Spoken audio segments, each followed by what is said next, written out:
बोलिए श्री राधा वल्लभ सरकार की जय। सद्गुरुदेव भगवान की जय। प्यारे भक्तों, आशीर्वाद एक अमोघ वस्तु है। कल आशीर्वाद पर हम चर्चा कर रहे थे। आशीर्वाद का मतलब है कि जो निश्चल भाव से जो शक्ति प्रकट हो, सहज वृत्ति से जो शक्ति प्रकट हो, वो आशीर्वाद है भक्तों। और बड़ी अमोघ चीज है आशीर्वाद। प्यारे भक्तों, आशीर्वाद जीवन में जिसके जीवन में आ जाए तो वो बंदा कभी हार नहीं मानता। इसीलिए हमारे यहां ये परंपरा चली है। कई बार कहते हैं ना जी, उस बंदे के ऊपर उसका आशीर्वाद है, फलाने के ऊपर फलाने का आशीर्वाद है। और श्री हनुमान जी महाराज कहते राम जी का आशीर्वाद है। शिष्य कहते हैं गुरुओं का आशीर्वाद है।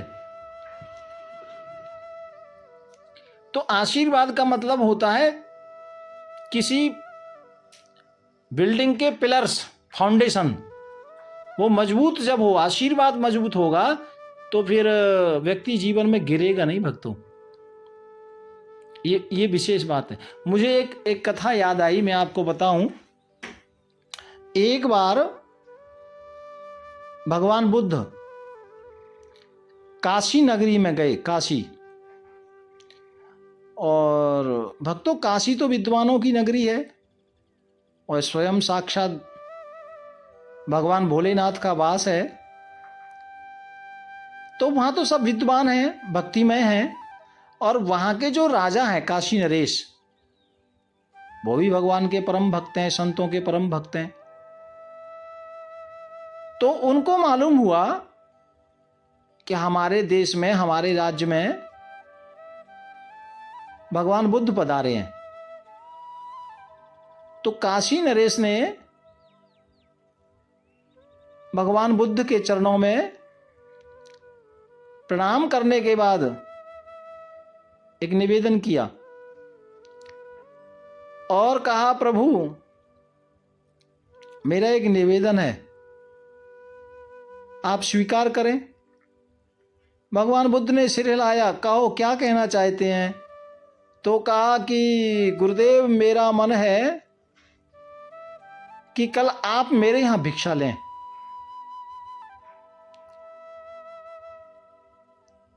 तो भगवान बुद्ध कुछ बोले नहीं, इधर उधर शिष्यों की ओर देखा, मानो शिष्यों से पूछ रहे हो कि कहीं अन्यत्र किसी का निमंत्रण तो नहीं है, या अन्यत्र कहीं जाना तो नहीं है। और फिर भगवान बुद्ध ने कहा काशी नरेश को, ठीक है, कल तुम्हारे यहां भिक्षा लेंगे। अब क्योंकि उस समय भगवान बुद्ध का बड़ा ही, उस समय बड़ा प्रचार बौद्ध धर्म का, बुद्ध का चल रहा था भक्तों। और बड़े ही महापुरुष थे, भगवान के अवतार माने जाते हैं। तो दूसरे दिन सुबह प्रातःकाल भगवान बुद्ध अपने शिष्यों के साथ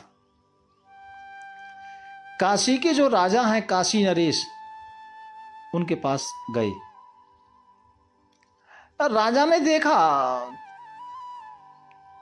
तो भगवान बुद्ध का स्वागत किया, सत्कार किया, प्रणाम कर आसन उनको डाली बैठने के लिए। लेकिन भगवान बुद्ध खड़े रहे, द्वार पर खड़े रहे, मानो कह रहे हो कि मैं स्वागत के लिए नहीं, आपने मुझे निमंत्रण दिया और मुझे भिक्षा की जरूरत है, या भिक्षा के लिए मैं आया हूं। और एक भिक्षुक के भेष में भगवान बुद्ध खड़े हैं। प्यारे भक्तों, तो काशी नरेश एक चांदी के पात्र में दूध लेकर आया। दूध, भिक्षा डालने के लिए दूध लेकर आए। और काशी नरेश दूध लेकर आए। भगवान बुद्ध के हाथ में जो पात्र था भक्तों, वो पात्र को भगवान बुद्ध ने काशी नरेश के आगे किया। तो काशी नरेश जब भगवान बुद्ध के उस पात्र में, भिक्षा पात्र में दूध डालने लगा, तो एकदम से चौंक कर बोला, प्रभु जी मैनू माफ करना, मैं आपके इस पात्र में भिक्षा नहीं डाल सकता। तो भगवान काशी नरेश ने कहा, क्या बात है, क्यों नहीं डाल सकते? तो कहा, मुझे क्षमा करना, आपके कमंडलू में कीचड़ लगी है। कीचड़ का बोले तो पहले जमाने में ये साबुन नहीं होते थे, ये जो अभी आ गए हैं बिम चमकाने वाले, ये सब नहीं होता था पहले। हाँ, पहले तो मिट्टी से बर्तन भांडे धोते थे, या गोबर की जो राख होती, गाय के गोबर की उपला, उसकी जो राख होती थी, उससे भांडों को बढ़िया साफ किया जाता था। तो वो राख से उस समय वो भांडा साफ किया, पात्र साफ किया होगा, तो थोड़ा सा उसमें राख लगी थी। भगवान बुद्ध ने कमंडलू की ओर दृष्टि डाली, बोले ओह कोई नहीं, और तुरंत एक शिष्य ने पात्र लिया, उस पात्र को वापस धुला, साफ किया, फिर उस पात्र को काशी नरेश के सामने ऐसे सामने कर दिया। काशी नरेश ने उस पात्र को देखा और जो हाथ में चांदी का जो बर्तन था, उस बर्तन से भिक्षा पात्र में दूध डाल दिया। भक्तों, दूध डाल के खड़ा हो गया और हाथ जोड़ लिए, मस्तक को झुका लिया और भगवान बुद्ध को कहने लगे, काशी नरेश, प्रभु जी मैंने आपको, संत जी मैंने आपको भिक्षा डाली, अब आप मुझे आशीर्वाद दो। तो भगवान बुद्ध कुछ क्षण शांत रहे, फिर बोले, राजन, तुम्हारी दृष्टि में आशीर्वाद की कीमत ज्यादा है या दूध की? तो काशी नरेश ने कहा, भगवान, दूध तो एक सामान्य वस्तु है, लेकिन आशीर्वाद तो अमोघ है। तो भगवान बुद्ध कहते हैं काशी नरेश को, काशी के जो राजा उनको, तो फिर सुन, तू सामान्य दूध जैसी सामान्य वस्तु मेरे कीचड़ भरे कमंडलू में नहीं डाल सकता, तो तेरे इस काया के कीचड़ भरे कमंडलू में अपना आशीर्वाद कैसे डालूं? भक्तों, कल मैंने चर्चा की थी कि आशीर्वाद तो आएगा, लेकिन ये पात्र यदि ठीक नहीं है, हृदय यदि ठीक नहीं है, हमारा मन पवित्र नहीं है, तो फिर संत का आशीर्वाद लगेगा नहीं। भक्तों, आशीर्वाद तो आएगा, लेकिन वो रुकेगा नहीं। क्यों? क्योंकि उसके लिए जहां आशीर्वाद, कोई आप शुद्ध वस्तु रखें, शुद्ध वस्तु आप रखेंगे तो वो पात्र भी तो ठीक होना चाहिए ना। अब आप कोई गंदे भांडे के अंदर दूध भर दो और फिर कहो जी दूध तो बेकार हो गया, फट गया, अरे वो तो फटना ही था। क्यों? क्योंकि भैया वो पात्र ठीक नहीं था। ऐसे ही भक्तों, आशीर्वाद तो संतों का मिलता है या मिलेगा या मिल रहा है, लेकिन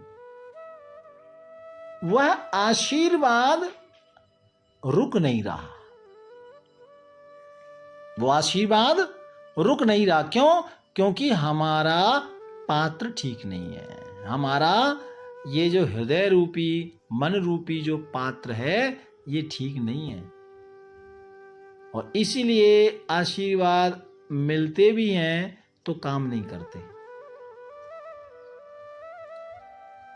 प्यारे भक्तों, इसलिए आशीर्वाद से यदि आप समझते हैं कि संतों का आशीर्वाद मिले और काम करे, तो उसके लिए मन को पवित्र करना, और मन पवित्र करने के लिए भक्तों भगवान का भजन करना है।